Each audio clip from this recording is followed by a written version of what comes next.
세상에 재색을 거부하는 사람은 없습니다. 극소수의 사람들만이 남들이 바라는 것을 바라지 않고 남들이 얻은 것을 부러워하지 않습니다. 남들이 좋은 집에 살고 좋은 차를 타고 다녀도 전혀 신경 쓰지 않습니다. 남들이 탐욕에 집착할 때 본인은 해탈에 집중합니다. 상대방이 가진 부귀에 전혀 관심을 갖지 않습니다. 가난하지만 가난하기 때문에 고결합니다. 비록 가난하지만 부귀를 탐하지 않고 부귀에 겁먹지 않기 때문에 진정한 고결함을 유지합니다. 청렴함이 신선과 겨룰만 하다는 말처럼 고결한 경지에 오릅니다. 아무런 탐욕과 집착이 없기 때문에 온 치성을 자극할 만한 것도 없습니다. 사람들은 돈에 집착하고 예쁜 여자에 집착하고 잘생긴 남자에 집착하고 남이 돈을 벌면 질투하지만 경제가 높은 사람은 아예 그런 마음이 일지 않습니다. 아무것도 욕심내지 않고 아무것도 바라지 않고 아무것도 두렵지 않습니다. 아무것도 없습니다. 집착하는 것도 없기 때문에 욕심내는 것도 없습니다. 두려운 것도 없습니다. 더 높은 경지에 오르면 눈앞에 좋은 것에 대한 미래를 내다볼 수 있습니다. 지금 좋아 보이는 것이 20년 후 세월의 풍파를 겪으면 점차 오염되면서 하나의 거대한 불덩이가 될 수 있다는 것을 내다봅니다. 자신의 마음속에 타올랐던 알 수 없는 작은 불씨가 20년이 지나 집안을 가득 채우는 불덩이가 됩니다. 나의 가족들과 모든 집안 사람들, 나와 관련 있는 사람들을 온 지성에 빠뜨립니다. 하늘로 치솟는 불덩이가 가족들에게 불처럼 타오르는 지성의 마음을 일으켜 진리를 알아보지 못하게 하고 순식간에 가정이 깨지고 망가집니다. 어른 아이 할 것 없이 재물을 탐내죠. 결국 재생 명리와 상을 탐내고 집착합니다. 스포츠카와 호화별장을 탐내고 그러다가 또 보석을 탐냅니다. 이것들을 다 가지면 또 명예를 탐냅니다. 예전에 뉴욕의 어느 길거리에서 어떤 사람이 자기 이름을 외치면서 돈과 명함을 뿌렸습니다. 돈다발을 휙 뿌리고 자기 이름을 외친 후에 또 명함을 뿌렸습니다. 그날 뿌린 돈이 1억 원이었습니다. 행인들은 돈을 줍기 바빴습니다. 못해도 100만 원은 주었겠죠. 만원짜리 지폐를 휙휙 던졌으니까요. 경찰도 나서기가 애매했습니다. 대체 무슨 행동이었을까요? 범죄는 아니었습니다. 미국 법에는 그런 규정도 없고 이런 경우는 처음이었으니까요. 선생님, 여기서 왜 그러시는 겁니까? 내 명함을 받고 내 이름을 기억하시오. 그리고 돈을 줍던 행인들의 시선을 받으며 옆에 세우던 스포츠카를 타고 유유히 사라지며 말했습니다. 내 이름을 기억하시오. 확실히 제정신이 아니었죠. 경찰이 뒤서 중얼 거렸습니다. 미친놈. 이것이 바로 중생의 병입니다. 극도의 탐욕과 집착으로 정신이 혼미해지는 것 자체가 바로 병입니다. 이것이 전도몽상입니다. 전도몽상. 전도몽상. 모든 사물을 바르게 보지 못하고 거꾸로 보는 것. 재물이 쌓이면 반드시 어느 정도 흘려보내야 합니다. 마약을 하는 이유는 하고 나면 정신이 흐려지기 때문입니다. 눈앞의 두려움이 사라지고 꿈과 현실이 뒤바뀌죠. 하지만 호랑이에게 먹힐 때가 되면 먹히는 법입니다. 뱀에게 물리기 직전에 누군가 마약을 권합니다. 마약을 하면 두려움이 금세 사라질 거야. 하지만 마약을 해도 뱀에게 물리는 건 피할 수 없습니다. 마약을 한다고 뱀이 피해가지는 않으니까요. 귀신이 나타났을 때 눈을 감으면 귀신이 도망갈까요? 정말로 귀신이 나타났다면 눈을 감든 뜨든 해코지할 겁니다. 한밤중에 길 위에서 눈을 뜨든 가리든 자동차가 덮치는 것을 막을 수는 없습니다. 높은 경지에 이르면 극도의 자제력과 자각심이 생깁니다.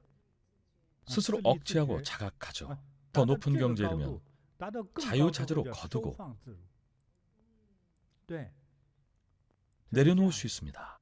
자신의 탐욕과 무관한 일이라 할지라도 관여할 것은 관여하고 행할 것은 행하고 내려놓고 버립니다. 그 경지에 도달하는 사람은 많지 않습니다. 그 경지까지 도달한 사람을 만난 적은 있습니다. 저도 여전히 배우는 중입니다. 모두가 이 경지에 이른다면 온 세상이 평안해질 겁니다.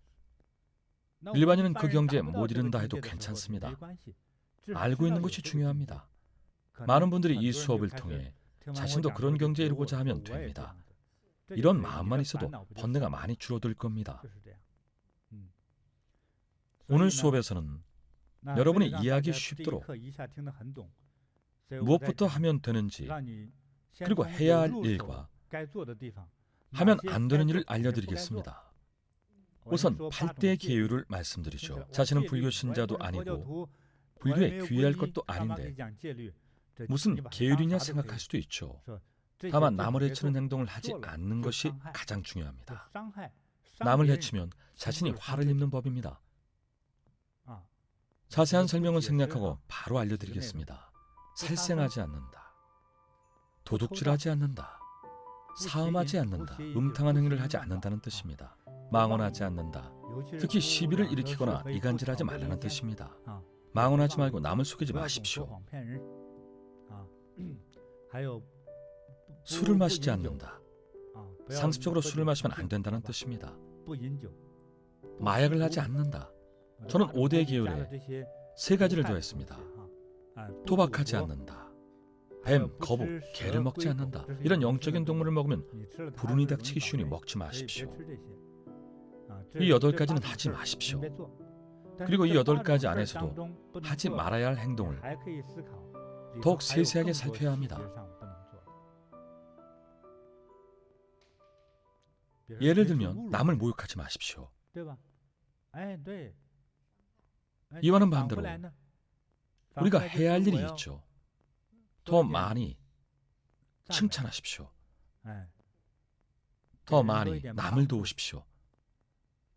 더 많이 보시하십시오. 재난이 일어난 곳에 가난하고 힘든 이들에게 더 많이 칭찬하고 더 많이 보시하십시오. 운동도 더 많이 하십시오. 늘 밝은 마음을 가지십시오. 밝고 긍정적인 마음을 가지십시오. 온종일 암울해 있거나 화를 품지 마십시오. 암울하고 화가 쌓이면 아무 일이 없어도 세상이 비뚤어져 보입니다. 온 세상이 고통스럽게 느껴집니다. 세상이 어둡고 고통스러운 까닭은 스스로 색안경을 썼기 때문입니다. 검은색 안경을 쓰면 세상이 온통 검게 보입니다. 빨간색이든 초록색이든 모든 것이 검게 보이죠. 빨간 것도 하얀 것도 모두 검은색이죠. 모두 색안경 때문입니다. 마음이 밝으면 즐겁지 않은 일도 즐겁게 느껴지고 원래 즐거운 일은 더 행복하게 느껴집니다. 밝고 긍정적인 생각과 행동은 자신뿐만 아니라 주변 사람도 즐겁게 해줍니다. 즐거움과 자비, 그리고 아름다운 노래와 맛있는 음식을 주변 사람들에게 나눠주세요. 이것이 바로 보시입니다. 노래를 불러주는 일도 보시입니다. 인터넷 연결이 안 될 때 연결하는 법을 가르쳐주는 것도 보시입니다. 얼마나 좋은 일입니까? 모두가 여러분을 살아있는 보살이라고 칭찬할 겁니다. 스스로 즐거워지죠. 좋은 일을 남과 나누면 나에 대한 칭찬으로 돌아옵니다. 그렇게 모두가 행복해지고 선한 인연을 맺습니다. 다만 주의할 점은 자신의 번뇌와 고통, 근심과 재난의 마음을 확고한 의지가 없는 남에게 해소하지 마십시오. 이런 감정을 남에게 해소하면 남도 함께 괴로워집니다. 자신의 색안경을 끼고 그런 감정을 남들에게 해소하다 보면 결국 하나의 색안경이 둘이 되고 여러 개가 돼서 타인의 마음도 어두워집니다. 결국 남의 마음도 해치게 되죠. 이 점을 조심하십시오. 살생하지 않는다. 도둑질하지 않는다. 사음하지 않는다. 망언을 하지 않는다. 술을 마시지 않는다. 마약하지 않는다. 도박하지 않는다. 거북, 뱀, 개를 먹지 않는다. 지나친 욕심을 버리십시오.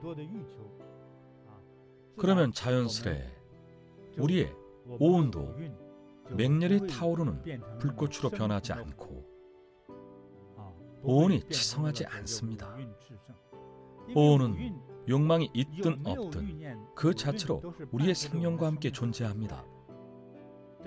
문제는 치성입니다. 치성이 일어나면 문제가 생깁니다. 치성하지 않은 삶이 정상적인 삶입니다. 이것을 제대로 분별해야 합니다. 잘 이해하셨길 바랍니다.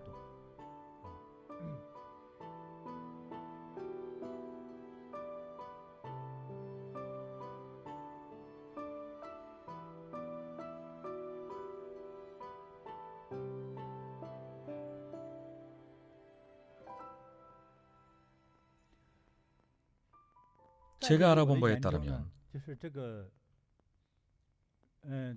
예전에 일부 병원에서 과학자들이 뇌와 수치에 관한 연구를 한 적이 있습니다. 물론 이 연구 결과가 절대적인 것은 아닙니다.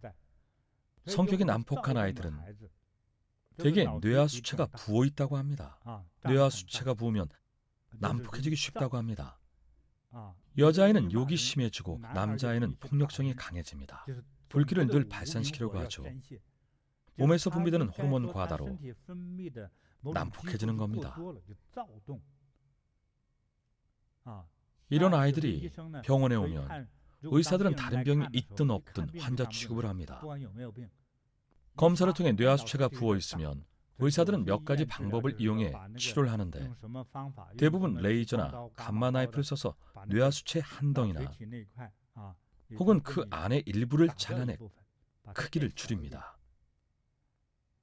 크기가 적당히 줄어들면 성격도 차분해집니다. 하지만 너무 작아지면 무엇을 봐도 생기를 잃고 전부 잿빛으로 인식합니다. 심지어 화도 내지 않습니다. 비유가 적절하지 않을 수도 있지만 영혼이 없는 좀비처럼 변합니다. 밥 먹으러 가자. 응, 가자. 맛있어? 응, 맛있어. 싸우러 가자. 안 돼. 왜? 기운이 없어. A는 관심 없어. 일은 안 해, 못해, 힘이 없어. 마치 영혼을 빼앗긴 것처럼 순식간에 모든 것이 빠져나갑니다. 이런 상태에 빠집니다.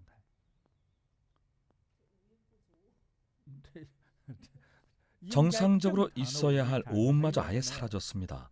하지만 이 방법은 의학적 수술을 통해 뇌하수체를 자극한 것뿐입니다. 뇌하수체는 우리의 모든 생명을 절대적으로 통제하는 부위가 아닙니다. 절대적이지 않습니다. 이 부분에 대한 설명은 이쯤 하고 넘어가겠습니다.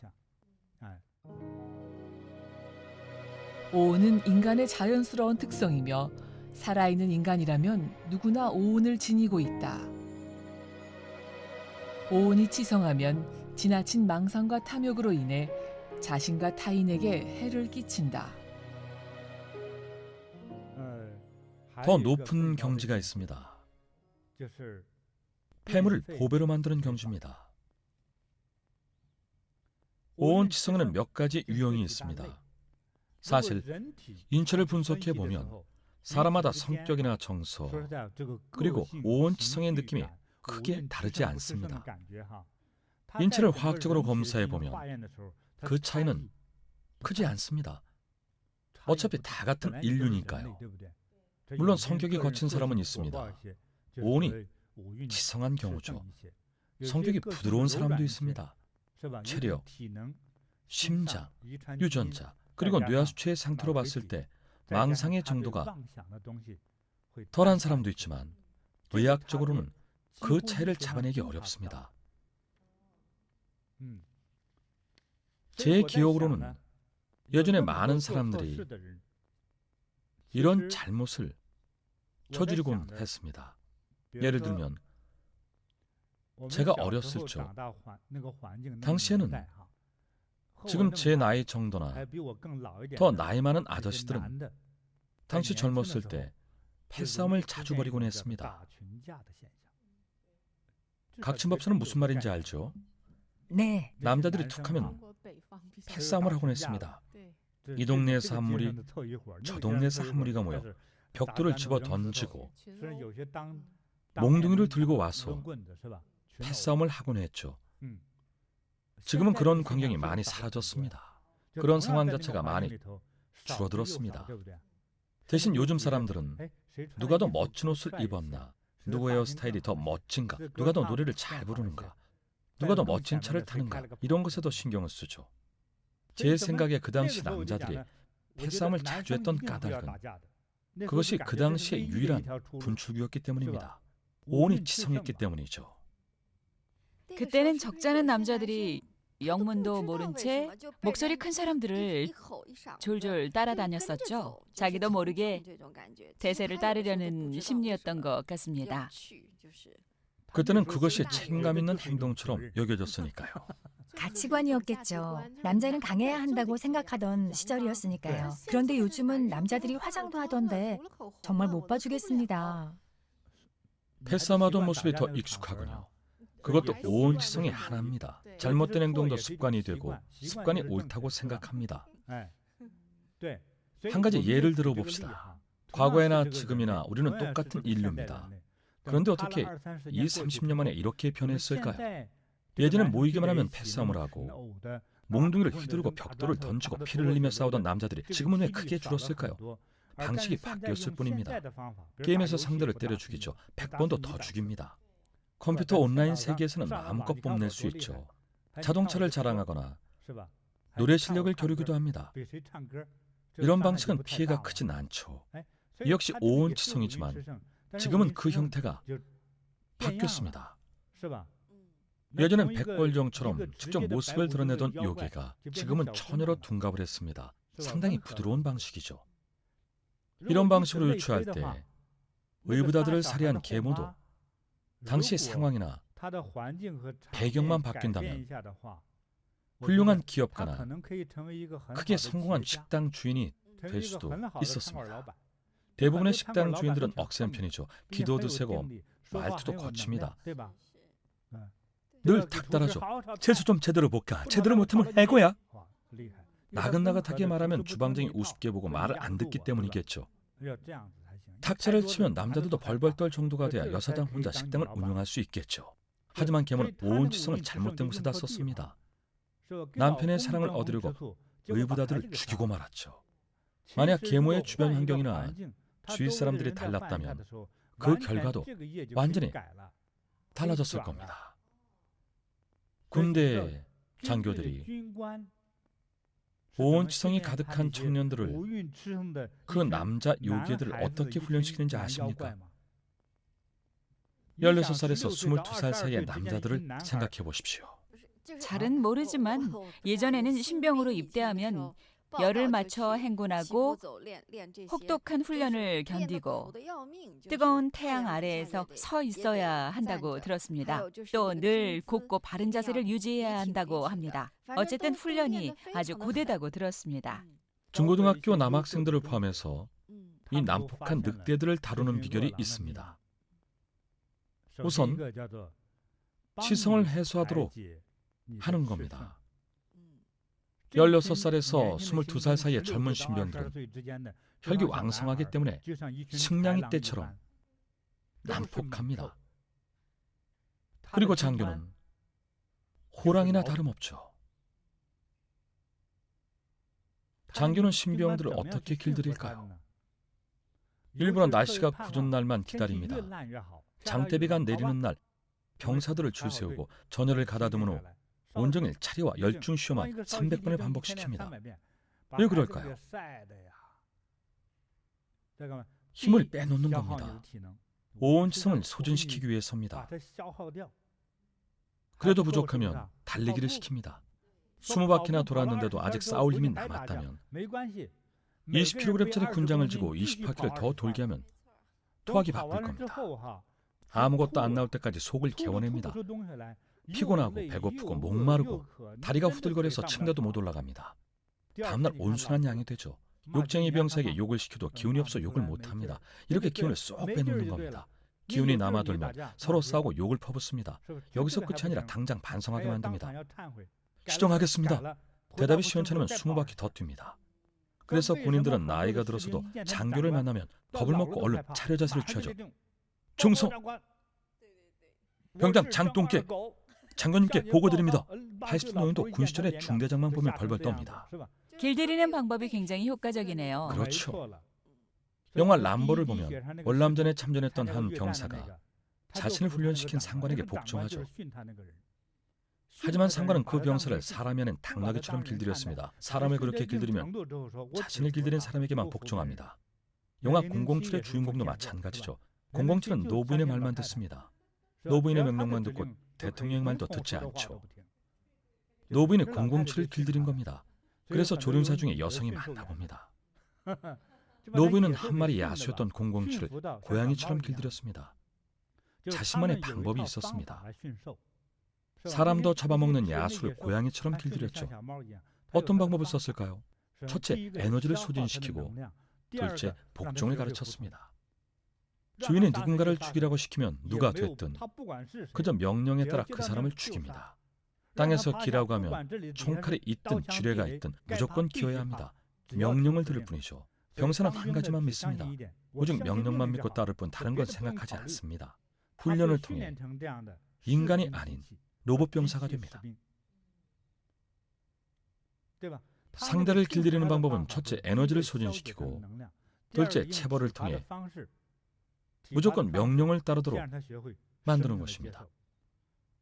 누구의 말도 듣지 말고 내 말만 들어. 지금 중대장인 사람은 애초에 분대장일 때부터 명령을 따르게 하죠. 마치 목숨을 좌우하는 염라대왕처럼 행동합니다. 명령을 어기면 사흘 동안 가두고 굶기죠. 가두고 굶기고 심지어 때리기도 하면서 그렇게 서서히 길들입니다. 중고등학생 아이들은 늘 정신없이 산만합니다. 그래도 학생들이니 조금은 너그럽게 봐줘야겠죠. 운동장은 4바퀴만 돌립니다. 혈기왕성한 기운을 빼놓는 거죠. 그렇게 체력을 어느 정도 소모해야 오온도 조금씩 가라앉습니다. 개도 마찬가지입니다. 몸집이 큰 독일 셰퍼들은 아주 사납습니다. 늑대처럼 노려보면 정말 무섭죠. 여자들은 물론이고 저 같은 남자들도 목줄에 질질 끌려갑니다. 조련을 잘하는 사람은 오토바이를 타고 개를 산책시킵니다. 개와 오토바이가 서로 주거니 받거니 끌고 다닙니다. 그렇게 20km쯤 끌고 다니다가 개에게 엎드려라고 하면 엎드립니다. 명령하지 않아도 이미 엎드려 있죠. 서 있을 힘도 없습니다. 보상을 줘야 겨우 일어나죠. 이처럼 개의 오온을 소진하고 에너지를 다 빼놓는 것도 오온을 통제하는 방법 중 하나입니다. 여기서 하나의 결론을 얻을 수 있습니다. 에너지를 나쁜 쪽으로 쓰는 것도 오온을 분출하고 해소하는 것입니다. 나는 대상의 실체를 알고자 하여 마음에 온갖 잡념을 일으킨다. 내가 대상에 대해 잡념을 내지 않으면 대상은 더 이상 존재하지 않는다. 법구경 애욕품 중에서. 그러면 에너지를 좋은 쪽에 쓰면요, 오간의 에너지와 원기가 충만한 사람들은 과학자, 기업가, 군사전략가, 정치가, 배우 등이 됩니다. 능력이 출중하거나 유명한 사람들은 오간과 에너지가 모두 강합니다. 첫째, 오간의 생김새가 날카롭습니다. 5살을 연상케 하죠. 둘째, 눈빛도 매우 날카롭습니다. 에너지가 가득하기 때문이죠. 오온치성이 남다른 사람만이 큰일을 해낼 수 있습니다. 삼장법사도 그런 사람입니다. 삼장법사요? 요괴 하나도 못 죽이는 자비롭고 부드러운 인물 아닌가요? 미처 몰랐겠지만 다른 종류의 치성입니다.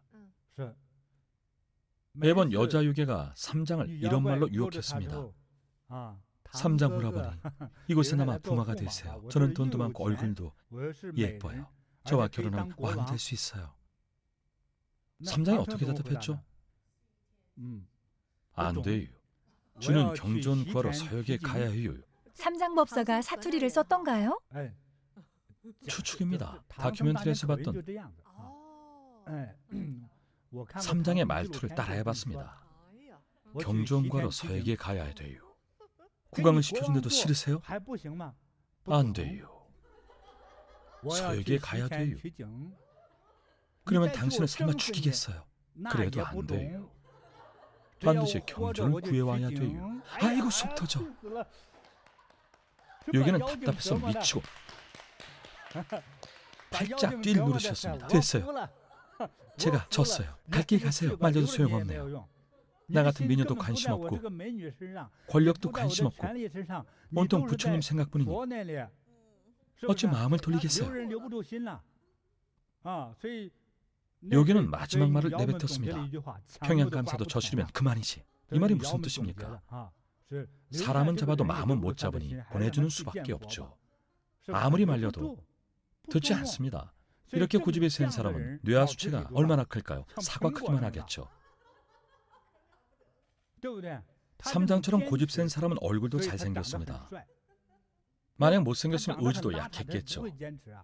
오간이 평범한 사람은 뭐든지 오케이입니다. 성도 주고 왕도 시켜준다는데 거기다 미인이라면 고구마 2개만 줘도 덥석받으며 냉큼 결혼할 겁니다. 많이들 그럴 겁니다. 하지만 미남 미녀들은 다릅니다. 오간의 에너지가 부족한 사람은 국수 한 그릇에도 쉽게 넘어갑니다. 저팔계 같은 사람 말인 거죠? 저팔계는 아무런 원칙 없이 닥치는 대로 먹습니다. 치성이 너무 강하네요. 아주 강합니다. 그저 미녀만 봤다 하면 다 자기 안으로 삼아서 고향인 고로장으로 데려가 살림 차릴 생각만 하죠. 이미 부인이 있는데도 새로운 여자에게 눈독을 들입니다. 이 저팔계라는 인물은 세상 모든 것을 다 가지려고 합니다. 요즘으로 치면 기업가들이 그렇죠. 저팔계는 이 사형이죠. 두 번째 사형. 마음이 이랬다 저랬다 둘로 나뉘어서 그런가 봅니다. 그렇다면 손오공의 오온은 치성할까요? 치성합니다. 우선 손오공은 친부모가 없습니다. 하늘과 땅이 만들어 돌틈에서 태어났습니다. 이 세상에 혼자뿐이라 죽음도 두렵지 않고 복수도 서슴지 않습니다. 지상에서 한껏 말썽을 피우고 하늘로 올라가 천궁을 어지럽힙니다. 가장 시끄러웠던 문제는 손오공이 자칭하는 칭호였죠. 자신을 제천대성이라 칭했습니다. 이 옥황상제가 크게 놀랐죠. 네가 제천대성이면 나는 누구란 말인가? 옥황상제는 제천대성을 자처는 손오공의 됨됨이를 진즉 꿰뚫어보고 그에 걸맞은 마국간 관리직을 내렸습니다. 하늘의 말을 돌보는 일이었습니다. 그 이유는 심원의마라는 말에서 볼 수 있습니다. 심원의마. 심원의마. 원숭이나 말이 날뛰듯이 정신을 한 곳에 집중하지 못하고 산만한 모습. 손오공은 몸이 재빠른 것이 가장 큰 특기입니다. 손오공은 온종일 몸을 가만두지 않으니 말과 경주를 시킨 거죠. 그런데 손오공은 왜 이 관직을 금세 때려쳤을까요? 말이 더 빨랐기 때문이죠. 말들이 자신보다 더 빨리 순식간에 휙 달려나가면 따라잡을 수가 없었습니다. 결국 화가 치민 손오공은 백기를 들었습니다. 온종일 달리려니 힘도 들고 말들이 너무 빨라 쫓아가기 힘드니 더 편한 일을 달라고 때렸었죠. 옥황상제는 손오공을 달래며 이번엔 뛸 필요가 없는 도하원 관리를 맡겼습니다. 복숭아꽃 정원을 관리하게 된 손오공은 이번엔 일이 너무 따분해서 또 말썽을 피우고 다녔습니다. 빨리 움직여야 하는 일은 속도가 느려서 못하고 가만히 있어도 되는 일은 따분해서 못 견뎠습니다. 결국 손오공은 다시 막무가내로 옥황상제를 찾아가 따졌습니다. 옥황상제가 천안으로 살펴보니 손오공의 스승은 보리노조였습니다. 보리노조는 불가의 인물이니 불가의 최고 지도자인 열애불을 불러야겠구나. 열애불이 말했습니다. 오공아, 정신 좀 차리거라. 스스로 제천대성이라 칭하는 것도 다 너의 탐욕과 집착이니라. 오온이 치성한 탓이니라. 손오공이 대답했습니다. 네가 뭔데 감히 제천대성이 나에게 뭐라 하느냐? 제천대성이 아니라 오온치성이니라. 당장 무릎 꿇고 참여하지 않으면 큰일 날 줄 알아라. 너야말로 맞기 싫으면 입 다물어라. 여러분은 손을 뻗어 손오공을 오지산에 가뒀습니다. 오은산이라고도 불리죠. 손오공이 소란을 피운 까닭은 오은치성 때문이었습니다. 손오공의 치성은 어떤 종류일까요? 오만입니다. 오만과 아집입니다.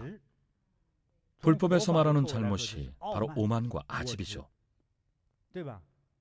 나는 단숨에 10만 8천 리를 날아갈 수 있고 여의봉을 한 번에 휘두르며 요괴들이 벌벌 떨며 피하지. 그러니 내가 최고야. 망상과 집착이 크면 죽음을 면치 못합니다. 부처님은 손바닥으로 손오공을 꾹 누른 채 500년 동안 환생을 못하게 하셨습니다. 네가 무슨 제천대성이냐.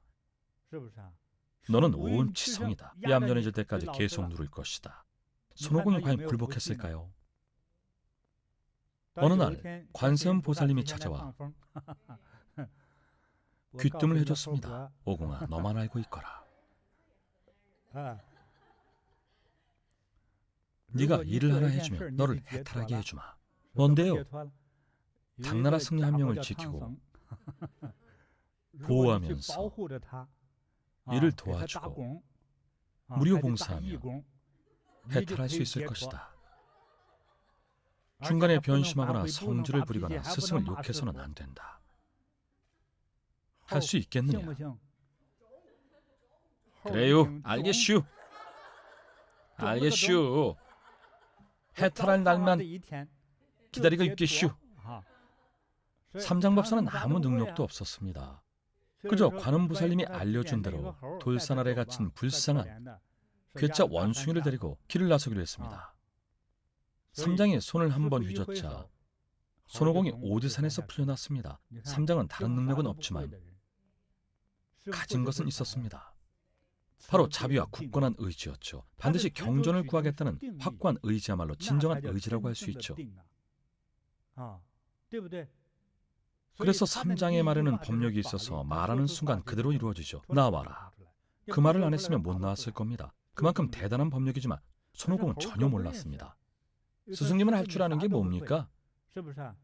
길을 오래 걷지 못하니 말을 구해와서 타고 가거나 업어드려야 하지 않습니까? 강을 건널 때도 우리처럼 발 몇 번 굴러서 날아갈 수도 없지 않습니까? 게다가 늘 여자 요괴들을 불러들이니 매번 우리가 요괴를 때려잡아서 스승님을 구해야 하지 않습니까? 스승님은 요괴들이 가엾다고만 하시죠. 대체 뭐하는 사람입니까? 난 어딜 가나 욕만 먹습니다. 그렇게 여러 번 사표를 냈지만 매번 도망갈 때마다 결국 관음보살에게 붙잡혀왔습니다. 스승과 경전을 구하러 가겠느냐 아니면 오지산에 갇혀 있겠느냐. 네가 결정하거라. 경전을 구하러 가겠습니다. 갇혀 있는 것은 답답해서 더 이상 못하겠습니다. 저의 스승님이긴 하지만 할 말을 한 것뿐입니다. 손오공은 꼭 참았습니다. 보살님은 공덕을 쌓는 일이라고 말씀하셨죠. 공덕을 쌓아야 너도 자유로워질 수 있느니라. 인생의 거대한 자유를 얻으려는 망상에 빠진 사람들이 많습니다. 가장 좋은 본보기가 바로 손오공이죠. 그 대단한 손오공조차 오은산 아래 갇혀 있었습니다. 수많은 중생들이 자신을 오은산 아래 가둬놓고도 여전히 토지신에게 오만하게 굴죠. 여기 갇힌 내가 누군 줄 아느냐? 그 옛날 하늘을 떠들썩하게 했던 제천대성님이시다. 토지신은 우선 피합니다. 그래, 알았어. 괜히 불똥이 튈까봐 피해버립니다. 너는 천하의 망난이고 아집에 휩싸여 있구나. 그래도 너보다는 내가 낫구나. 나는 제천대성도 아니고 제천삼성도 아니지만 적어도 어디든지 자유롭게 돌아다닐 수 있지. 하지만 너는 깊은 산속에 갇혀 있지 않느냐. 오은치성이 일어나면 다양한 마음이 생겨납니다. 이 경우는 오만한 마음이죠. 저팔계는 어떻습니까? 탐진치만이가 모두 있습니다.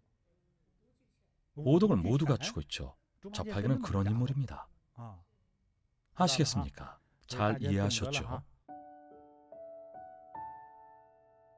방종한 사람의 애욕에 대한 갈망은 마치 넝쿨처럼 뻗고 자란다. 숲속에서 열매를 찾는 원숭이처럼 이 세상에서 저 세상으로 돌아다닌다. 누구나 이 강렬한 애정의 독에 사로잡혀 거기에 집착하면 그에게 반드시 근심과 걱정의 독이 자라난다. 마치 넝쿨이 무성하게 자라듯. 법구경 애욕품 중에서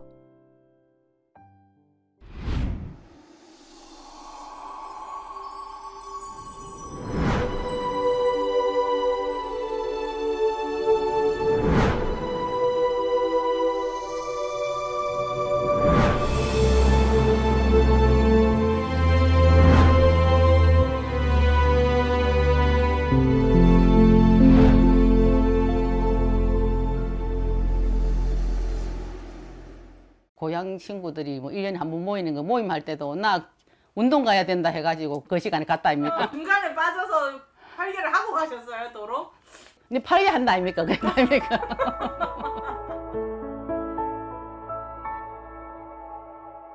무릎이 하여튼 갑자기 못 걸을 정도로 많이 아파갖고 거기 병원에서도 이거는 그 인공관절 하는 수밖에 없다고 그렇게 말하더라고요. 그리고 저는 사실상 여기 저 뒤에도 무릎도 있거든요. 오금에. 이거죠, 이거. 이거 내 집 맞지? 여기. 무릎이 아프니까 이게 그렇다 하더라고요. 근데 우리 집이 보시다시피 지금 경사가 많이 졌거든요. 길도 사실상 경사가 많이 졌거든요. 그러니까 내려가기가 되게 힘들었어요. 팽지 걷는 것도 힘들었지, 그때 처음에는. 그러면 시커먼하면서 발을 밟지를 못할 정도로. 그래가지고 뭐 모든 게 힘들었지. 그러니까 우리 집에 계단 몇 개 안 되는 이것도 막 옆을 짚고 이래갖고 올라가고. 2층도 거의 안 올라갔습니다. 그냥 아프니까. 못 올라가니까. 그러니까 우리 아저씨가 갖다 늘어주고 그랬지. 씻어서 너무. 밥을 하려고 해도 서서 못하고 조금 서 있다가는 앉아야 되고. 그 병원도 가고 정형외과도 가고 한의원도 가고 안 가본 데가 없이 다 다녔습니다. 교정하는 데는 얼어보면 안 되니까 그거는 뭐 하루 뭐 4만 원, 5만 원 한다 아닙니까? 거의 매일 가고 한 달 넘게 다녔어요. 그런데 가서 치료하고 먼 거리를 차를 타고 오다 보고 또 이리 다리가 붓고 또 안 좋고 그게 반복돼서 한 달인가 하고는 안 했어요. 그것도 약을 먹어도 효과도 사실상 없었거든요. 2021년 6월부터 시작했어요.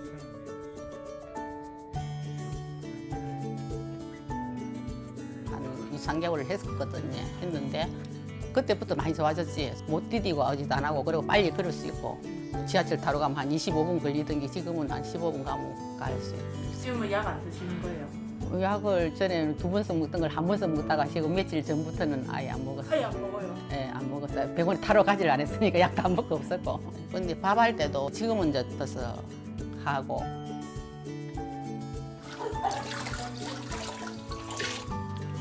아이고, 잘 올라가시네요. 이제 잘 걷는다니까. 응? 빨래를 항시 그거 갖다 놓는다 아닙니까? 그 하루에 꼭 한두 번은 매일 올라가지. 완이야. 꼬리가 몽상하다 아닙니까? 근데 전에 등도 조금 살짝 굽었다고 우리 저 진료가 그러면 자꾸 등이 허리가 굽어지네 쌌거든요. 근데 지금은 큰딸이 전번에 와서 보도 엄마 등도 좀 발라진 것 같다 그러가지고 그러지. 타고 와서 모르지 전에 교정 받은데 진주를 한번 촌에 갔다 오다 한번 들렸는데 자기가 이거 만져보도 많이 줄었네요 그러더라고요. 근데 팔게 한다 아닙니까? 그랬다 아닙니까? 그러니까 그분도 요거에 사면서 그래서 하더라고요. 아시긴 아더라고요. 스승님 이 좋은 법을 전해주셔서 너무너무 감사합니다. 진짜 제가 감사하다, 맨날 감사하답니다.